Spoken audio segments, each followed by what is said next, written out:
If you listen to Biden administration officials, they will tell you an invasion is possibly imminent, with intelligence estimates saying an invasion will happen by mid-February. So it's possible that within hours of this coming out, or within weeks, we will see a renewed, bloody, deadly land war in Europe. Well, how we get here depends on who you ask, and also what your time frame is. If you want to go way back to the early 1990s, there will some who will say that the US and NATO wanting to expand eastward in Europe prompted Russia and later President Vladimir Putin to fear that there was a hostile force encroaching on his territory. There are others who would say we got here within the last decade or so, as Ukraine has started to become a more pro-Western nation than a pro-Russian one. And despite all of Russia's own actions, it has been unsuccessful in keeping its grip on Ukraine as it slips into the West's orbit.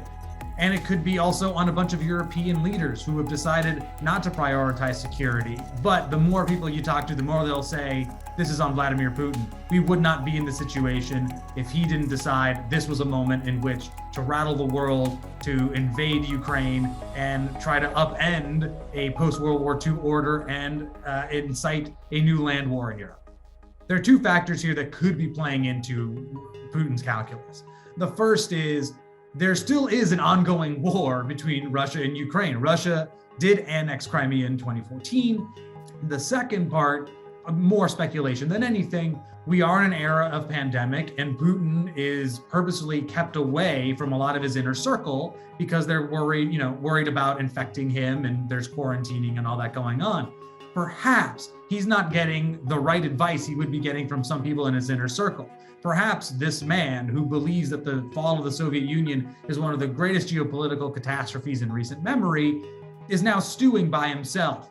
And if he's not getting that right advice, if he's stewing by himself and not being reined in, then maybe he's going further than he should be and is now trying to find a way out of his mistake. But I want to be clear, that's more speculation than anything. One of the scariest parts about this crisis is we actually don't know what comes next. There's a massive sliding scale, and every notch you go up could lead to more suffering and death. On the lower end is somehow the US, the West, and Russia find a way to de-escalate.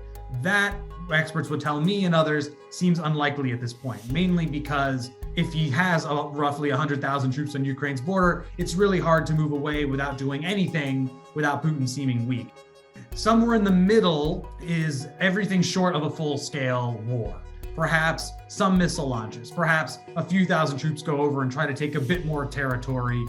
And then all the way at the other end is this full-blown war where the majority of those troops stream into Ukraine, tanks roll over the border, missiles fly into the capital and elsewhere, and we see a massive fight between Ukraine and Russia ignite in a fight that would be unlikely to abate anytime soon.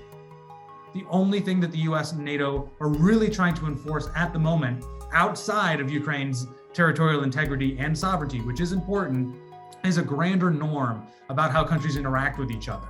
And if the US and European nations were to stand pat and stand by as Russia changes the course of Ukrainian politics through force by effectively taking it over and perhaps installing a puppet government, then that would change the way that great powers interact, that global norms work, and really change the world order since World War II.